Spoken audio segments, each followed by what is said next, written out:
Hi, everybody, and welcome to a special Final Four edition of Proline. Jim Feist is here. John Cranton sitting in. I'm Dave Koken. We've got the Final Four to talk about. A really fascinating group of four teams. I don't think a lot of these teams, aside from one, was expected to be there, but it should be a lot of fun. We've also got a little NFL to talk about. It's never too early to talk about the National Football League. Before we get into that, though, we want to let you know about some great offers that are taking place this weekend. John, let's start with you and let everyone know what's happening with Mr. Vegas. Sure, Mr. Vegas had a top play on Kentucky last weekend. You want to get the rest of April, all plays in college basketball, baseball, and the NBA. Special $19. Just call Mr. Vegas at 1-866-896-1627. I've got all kinds of stuff going on right now. Major League Baseball is underway. Of course, that's my personal favorite game. I think it's the most profitable sport to bet on. Winning percentage, my best percentage sport is college football. But that can't be as profitable as Major League Baseball because they're playing so many games every day in baseball. You don't have to hit the percentage in baseball. It's all about finding the right price. A lot of underdog plays, cash in all year long with the baseball. But right now I want to focus on the Final Four, and I'm going to get you all three games this weekend. You're going to get the two Saturday games and the championship game on Monday, whatever that matchup ends up being. All three of those plays for $4. Final Four for $4. Sign up now, and I'm going to give you a strong baseball play that I've got tonight as a free bonus.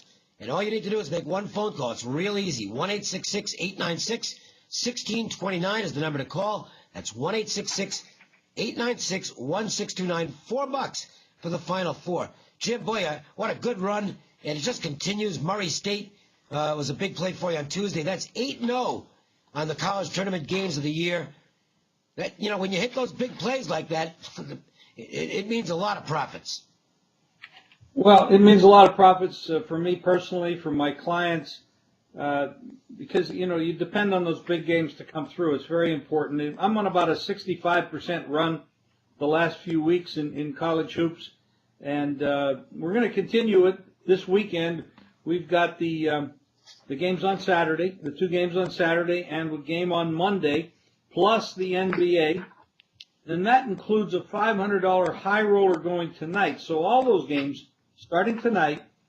You got the college stuff on the weekend. You got the NBA all through the weekend, $29. And you just have to call 1-866-841-1655. That's 1-866-841-1655. You get the Final Four, that's three games, and you get the NBA and a $500 high roller going tonight, 1-866-841-1655, $29. All right, we're going to look at both games.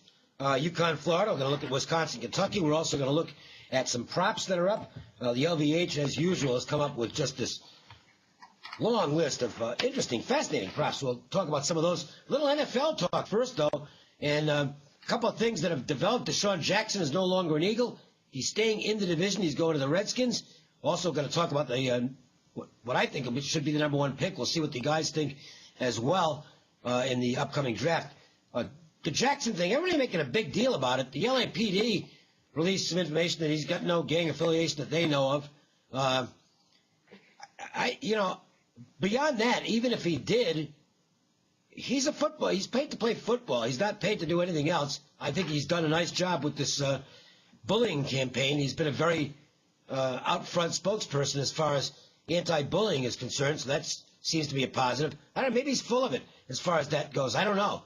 As far as catching footballs go, put him with Garcon. You got a pair of pretty good receivers in that NFC East. I think it's a great pickup for the Redskins, and I don't normally like anything the Redskins do. Well, I agree with that. I don't know what happened. I don't know why they dumped him out of Philadelphia. That's a big move to get rid of a player of that quality. Now, if there's some conflict with the coach or other players, I don't know that. I don't have the inside track. I guess it'll all come to the surface in Washington to see what, that's been such a dysfunctional franchise down there for a little bit. Last year, all the infighting with the coach and RG3, et cetera. I think the biggest problem in Washington is can RG3 get healthy and play like he did the first year? I mean, this guy he's a little bit fragile, and the NFL is not a team for fragile players. And can he get through the league, get through a year of being healthy? I mean, no matter if he can't, then having those wide receivers isn't going to matter very much. So there's a lot going to be played out in that. Yeah, what bothers me about the Desean Jackson thing was the PR campaign against him, either by the Eagles, whether they were leaking it or just being honest with his gang-related ties. And I wonder what the whole picture is in that. Is it a truthful thing from the Eagles saying, he's being paid too much money, or is it a PR campaign? That we don't know yet. But as for the Redskins, I'm not crazy about the signing because their main concern for me is defense. I don't see them improving that very much. Well, they would like to get their hands on the best defensive player out there. Unfortunately, I don't think we're going to have a lot of suspense going into the NFL draft as to who the number one pick is. I think that off what we saw this week, I think Jadeveon Clowney's the guy. None of these quarterbacks is the number one overall pick. Johnny Manziel plays too recklessly, and he's not real big. Bortles, they say Bortles and David Carr or Derek Carr are basically the same guy, and Derek Carr's a projected second rounder. Bridgewater, this guy's playing weight's going to be less than 200 pounds. He'll get killed out there. Clowney's just this dominating force on defense. You put him with J.J. Watt, and I think Cornell's the defensive coordinator there now. Now, Cornell wasn't much of a head coach. The guy's been a great defensive coordinator over the years. I got to tell you something. This Houston team, they're going to have themselves a defense with Clowney and Watt next to each other in the field. I don't see any suspense here. I think the Texans will take Clowney. And after that, we'll see which quarterbacks go. You guys, what do you guys think about this? Well, when you look back at Houston was considered, one of the favorites to be in the Super Bowl last year, and they just absolutely fell apart. They got some issues. Their running back is been fantastic, and then he had an off year with the injuries. The quarterback is gone. They got to develop the offensive side of the ball as well. And, last year on paper, they looked like they were going to do some damage, but they just did not develop. So there's a lot of turnaround going on. We're talking about Washington a few minutes ago, and now Houston. These are two dysfunctional clubs, and they got internal issues that they got to turn around and get corrected before I can get too wild about them. Yeah, I think the coach lost the team. Well, that's very, very possible. Yeah, that's definitely. There were some issues there. Well, because there's no way they were you look on paper, they weren't a 2-14 team. I mean, they just weren't. They might have been overrated, but that team shouldn't have been 2-14. I think there's tons of talent on that team, and to me, they can get right back. I think they can be a playoff team this year. I honestly believe that. You remember that one game? You remember the one game when they were beating the heck out of Seattle, the eventual Super Bowl champs, and it was just incredible things that they did last year. It was mind-boggling.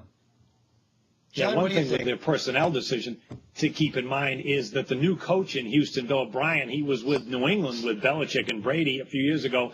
And while they're looking for a quarterback right now, he had a first-hand look at Ryan Mallett, the talented backup for Brady, and there are some rumors that that's the guy that he might make a trade for. If that's the case, then Clowney easily will go number one. If he doesn't fill that quarterback slot, well, then it's still a mystery as to who they might take with that number one spot.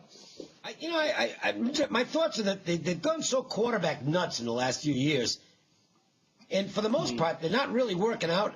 I think there might be a trend away from that this year where you just we got to take a quarterback. Not if he's not that good a player. And none of these quarterbacks that are out there this year have distinguished themselves as guaranteed franchise quarterbacks. There's no Andrew Luck in this group. Jim, I mean, to me, unless you've got a guy like that, you're just flipping a coin on the number one pick or a first-round pick. You got to get somebody who's going to go out there and play football. The defense and running the game, running the ball well, is probably a better investment for these teams. If you look at the Seattle Seahawks, and the way that they played last year on defense, if you can build your defense up and build up your offensive line so you can actually run the ball a little bit, and then a little bit of pass blocking, have an average quarterback rather than paying $120 million to a guy that a top, quote-unquote, top quarterback, which kills your cap room, and then you have to get rid of players. I mean, look at what happened to Baltimore. They won the Super Bowl. They paid an enormous amount of money to the quarterback and had to dump players because they couldn't afford them. And those players they dumped, some of them were really, really good. And they just couldn't perform anymore at that level. And it's absolutely insane to be paying that big a percentage to a player in one position. Now, granted, it's a big position, but some of these guys get hurt. Yep. And there goes 20, 25% of your payroll right down the drain. And then you got a backup quarterback, you're probably not paying that much to because you can't afford it. So the structure is bad. I like these teams that try to build around defense and a strong running game with even an average quarterback. I think Russell Wilson's a very good quarterback. I don't think he's a great quarterback. I may be wrong. Over time, maybe that'll develop. I think he's very, very good. But I wouldn't pay him $120 million. No, I agree with that.